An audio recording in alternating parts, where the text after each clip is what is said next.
Αλέξανδρε, γεια σου. Γεια σου, Ειρήνη. Θέλω να σε καλωσορίσω στο Check-in Art. Και εγώ θέλω να σας καλωσορίσω εδώ, στο Θέατρο Αλκμήνη. Το υπέροχο Θέατρο Αλκμήνη. Το υπέροχο Θέατρο Αλκμήνη, το Αλκμηνάκι μας, που λέμε κι εμείς. Έτσι. Το έχεις κάνει δεύτερο σπίτι σου το θέατρο, έτσι. Ναι. Δύο παραστάσεις. Ναι, και πέρσι 2 παραστάσεις και φέτος 2 παραστάσεις. Περνάμε πάρα πολύ ωραία. Και είναι ωραίο γιατί είναι οικογένεια, είναι ζεστό, είναι το Αλκμηνάκι μας. Θέλω να μου πεις, γιατί ξεκίνησες την υποκριτική? Είναι κάτι που το επέλεξες ή κάτι που προέκυψε στην πορεία? Όχι, δεν ήταν κάτι που πάντα ήθελα, δηλαδή από μικρός ποτέ δεν το είχα πει. Βέβαια, κάποια στιγμή, κάπου εκεί στο σχολείο, στο γυμνάσιο, και αφού είχε προηγηθεί μια παράσταση στο δημοτικό, έκτη δημοτικού, που βέβαια δεν καταλάβαινα και πολλά, κάναμε μια παράσταση στην τρίτη γυμνασίου, υπό την εποπτεία του Δημήτρη του Μάριζα, και κάπου εκεί στο τέλος, που έχει έρθει και το χειροκρότημα και έχουμε καθίσει πίσω, έχουν φύγει όλοι, ξεστείνουμε, μαθητές όλοι, λέω wow, πέρασα πολύ ωραία. Αν το κάνω και δουλειά αυτό, θα έχει πάρα πολύ πλάκα. Και με ιντρίγκαρε πάρα πολύ που το βασικό ρήμα που χρησιμοποιούσαμε είναι το παίζω. Και το βασικό ρήμα που χρησιμοποιεί ο ηθοποιός είναι παίζω. Τι παίζεις? Λοιπόν, άντε πάμε να παίξουμε. Είναι παιχνίδι, ρε φίλε. Είναι αυτό, είμαστε παιδιά, ανεβαίνουμε πάνω στη σκηνή και κάνουμε διαφορετικούς ρόλους, διαφορετικούς κόσμους. Οπότε αυτό σιγά σιγά νομίζω ότι εκείνη τη στιγμή αυτό το οποίο είπα λειτουργήσε μέσα μου και ήταν η κινητήριος δύναμη. Πήγα μετά σε θεατρικό εργαστήρι, άρχισα να διαβάζω θεατρικά έργα, έβλεπα παραστάσεις συνέχεια. Οι γονείς μου ήταν και του θεάτρου και ήμουνα πολύ μέσα στο θέατρο από μικρός.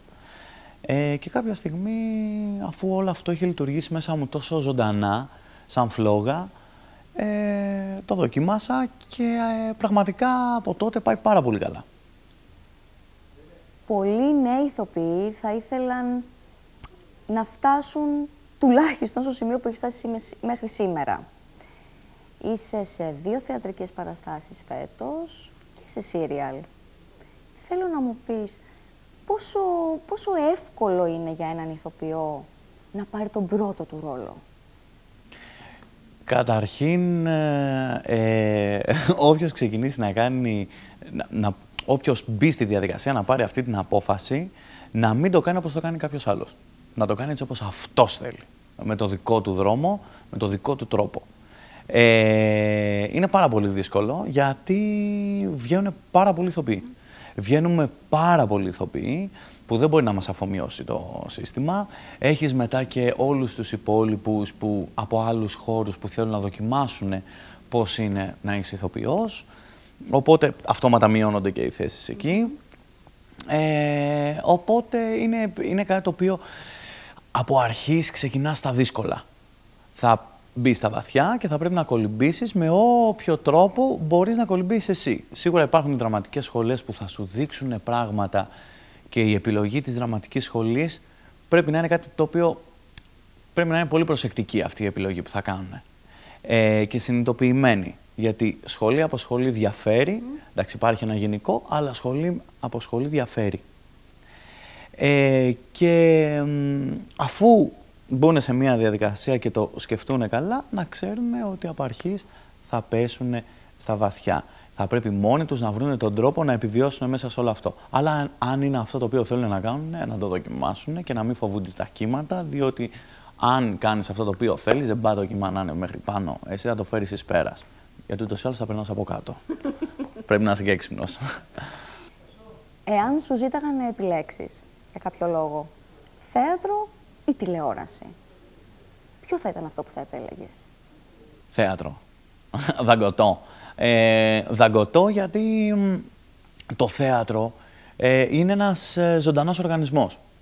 Δεν θα σου πάω καθόλου στο πώς γίνονται δουλειές στο θέατρο και στο πώς γίνονται δουλειές στην τηλεόραση. Γιατί στην τηλεόραση, η τηλεόραση δεν φταίει σε τίποτα αν γίνονται κακές δουλειές. Υπάρχουν και πολύ καλές δουλειές στην τηλεόραση. Αλλά στο θέατρο είσαι λίγο πιο ανεξάρτητος. Είσαι λίγο, μπορείς να κάνεις αυτό ακριβώς που θέλεις. Δεν υπάρχει. Υπάρχει ένα σύστημα που καλύπτει όλα αυτά, αλλά στο θέατρο ακόμα μπορείς να βρεις τη διέξοδο σε ένα θέατρο, σε έναν χώρο, με συγκεκριμένο κοινό, να ελιχθείς και να κάνεις αυτό το οποίο θέλεις. Στην τηλεόραση είναι πολύ δύσκολο να το κάνεις αυτό. Θα πρέπει και οι από πάνω να αποφασίσουν να κάνουν μια καλή δουλειά, που να ψάξουν λίγο μέσα όλο αυτό και να βρουν ωραίους χυμούς και να βγει κάτι πάρα πολύ όμορφο και ωραίο. Οπότε προτιμώ το θέατρο σίγουρα, γιατί είναι ένας ζωντανός οργανισμός, ο οποίος εκείνη τη στιγμή όσους θεατές χωράει το θέατρο, το δικό μας 150 καλή ώρα ας πούμε, έχεις 150 θεατές που θα ξεκινήσουν να κλείσουν τα εισιτήριά τους για αυτή την παράσταση. Πότε θα είναι? Τότε. Οκ, θα το έχουν στο μυαλό τους, θα υπάρχει μέσα στο μυαλό τους. Θα έρθει εκείνη η μέρα. Λοιπόν, έχουμε θέατρο. Ναι, έχουμε θέατρο. Πάμε. Μπαίνουν λίγο πιο ζεστά μέσα σε όλο αυτό. Έρχονται μετά, ξεκινάνε, έρχονται εδώ πέρα. Είναι μια ολόκληρη διαδικασία για αυτούς. Και είναι μια ολόκληρη διαδικασία και για εμάς. Οπότε έρχονται έτοιμοι, προετοιμασμένοι για κάτι. Είμαστε κι εμείς από πίσω, προετοιμασμένοι για κάτι άλλο. Και βγαίνουμε στη σκηνή, μας υποδέχονται και εκείνη τη στιγμή, συμφωνημένα από όλους, χωρίς να το έχουμε πει, χωρίς να το έχουμε μιλήσει, θα κάνουμε ησυχία και θα ακούμε ο ένας τον άλλον. Εμείς θα μιλάμε και θα σας δείχνουμε συναισθήματα και εσείς θα δέχεστε και θα αποδέχεστε συναισθήματα και ευαισθησίες. Αυτό είναι το θέατρο. Γι' αυτό είναι υπέροχο το θέατρο. Διότι είμαστε όλοι μαζί εκείνη τη στιγμή και κανένας δεν θα χαλάσει εκείνη τη στιγμή. Τώρα πια είσαι ένα αναγνωρίσιμο πρόσωπο. Είναι λογικό ο κόσμος στον δρόμο να σε βλέπει, να σου μιλάει. Βέβαια, όπως όλοι οι άνθρωποι, δεν έχουν όλες τις μέρες ίδιες. Κάποια μέρα μπορεί να είναι δύσκολη για σένα. Πώς τους αντιμετωπίζεις μια τέτοια μέρα? Κοίταξε, ευτυχώς μέχρι στιγμής δεν μου έχει συμβεί κάτι τέτοιο. Δηλαδή, θα με σταματήσει κάποιος στον δρόμο ή μπορεί κάποια παιδιά να θέλουν να βγάλουμε μια φωτογραφία ή να μου μιλήσουν, μπουρου, ναι, κανένα πρόβλημα, εννοείται. Δηλαδή, αυτό θέλεις ρε παιδί μου. Θέλεις αυτό το οποίο κάνεις να έχει μια απήχηση, έτσι ώστε να δημιουργηθεί η πρώτη σύνδεση. Από τη στιγμή που θα δημιουργηθεί η πρώτη σύνδεση, μετά εκείνη τη στιγμή λειτουργείς εσύ με έναν τρόπο που μπορείς σε αυτόν τον δέκτη να δώσεις μηνύματα με αυτό το οποίο είσαι.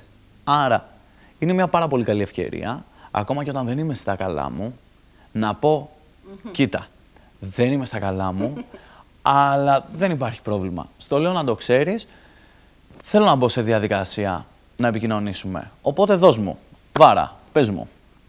Και εγώ θα μπω στη διαδικασία. Γιατί ούτως ή άλλως σπάνια θα είμαι σε μια τέτοια συναισθηματική κατάσταση που θα μου μιλήσει κάποιος στον δρόμο και θα του πω εγώ. Δεν υπάρχει περίπτωση, γιατί μπορώ να τα διαχωρίζω αυτά και γιατί δύσκολα βγαίνω και έξω από τα ρούχα μου. Έχεις έρθει ποτέ σε δύσκολη θέση με κάποια θαυμάστρια ή και θαυμαστή? Live, όχι. Βέβαια, εντάξει, δεν μου συμβαίνει και κάτι τρομερό. Δηλαδή, δεν είναι ότι σκίζουν τα μπλουζάκια. Είναι ότι, θα με δούνε, θα μου απευθύνουν το λόγο, θα βγάλουμε μια φωτογραφία, θα μου πούνε ένα μπλα μπλα, μπορεί να υπάρξει και κανένα βλέμμα, αλλά μέχρι εκεί. Τα πρόσωπα είναι τα επικίνδυνα. Δηλαδή, τα social media είναι τα επικίνδυνα. Γιατί στα social media είναι αλλιώς.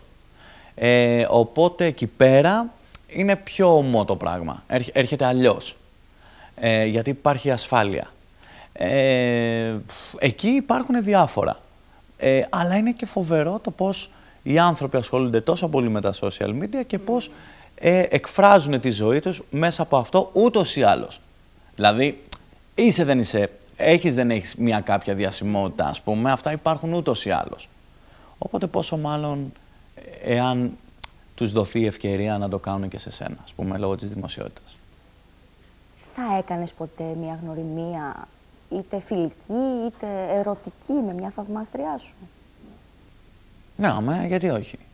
Αλλά είναι κάτι το οποίο, αν μου συνέβαινε στον δρόμο, αν γνώριζα κάποιον ή κάποια ή ταυτόχρονα σε ένα μπαρ πηγαίναμε και γνωρίζαμε έναν άνθρωπο και έβλεπα ότι υπήρχε connection, ότι υπάρχει μια επικοινωνία συναισθηματική μεταξύ μας ή νοητική, θα έμπαινα σε μια διαδικασία ότι να τον ξαναγνωρίσω, ας πούμε. Θέλω να περάσω χρόνο μαζί του. Να, θέλω να τον γνωρίσω. να μπω σε μια διαδικασία. Τώρα, αν ρωτάς για το ερωτικό, όχι, δεν μπαίνει τέτοιο θέμα, γιατί είμαι με τη Δανάη, είμαστε 3 χρόνια μαζί, μένουμε μαζί, είμαστε πολύ ερωτευμένοι. Δηλαδή, στο ερωτικό κομμάτι δεν παίζει κάτι. Τι είναι αυτό που πραγματικά σε γοητεύει σε μια γυναίκα? Αυτό που με γοητεύει σε μια γυναίκα είναι. Χαμογελάω γιατί κατευθείαν έρχεται η Δανάη στο μυαλό μου. Είναι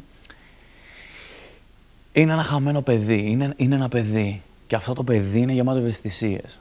Και για μένα το πιο σημαντικό είναι να βρούμε το παιδί που κρύβουμε μέσα μας, διότι το είχαμε και όταν ήμασταν παιδιά ήμασταν το παν, ήμασταν το σύμπαν όλο.